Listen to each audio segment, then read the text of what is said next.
വേട്ടക്കാരൻ നല്ല ദേഷ്യത്തിലായിരുന്നു. അവനോടൻ തന്നെ കാട്ടിലേക്ക് പുറപ്പെട്ടു. ചോട്ടുമാനും രാമു ആനയും കുറുക്കനും കൂടെ കളിക്കുകയായിരുന്നു. കാട്ടിലെ ഒരു മരത്തിന്റെ മുകളിൽ വേട്ടക്കാരൻ ഇതെല്ലാം കണ്ടുകൊണ്ടിരുന്നു. വരൂ ചോട്ടുമാനെ, ഇനി നിങ്ങൾ ഒളിക്കും, ഞാൻ നിങ്ങളെ കണ്ടുപിടിക്കും. ഇങ്ങനെ പറഞ്ഞു രാമു ആന കണ്ണടച്ചു. എന്നിട്ട് എണ്ണാൻ തുടങ്ങി.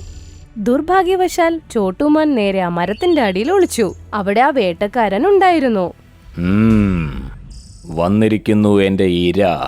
വേട്ടക്കാരൻ അപ്പൊ തന്നെ വലയങ്ങ് ഇട്ടു. ചോട്ടുമാൻ ആ വലയിൽ കുടുങ്ങുകയും ചെയ്തു. അയ്യോ അയ്യോ, ഈ വല എവിടെ നിന്നാ വന്നത്? ചോട്ടുമാനെ! ചോട്ടുമാന്റെ അടുത്തേക്ക് അവരോടി.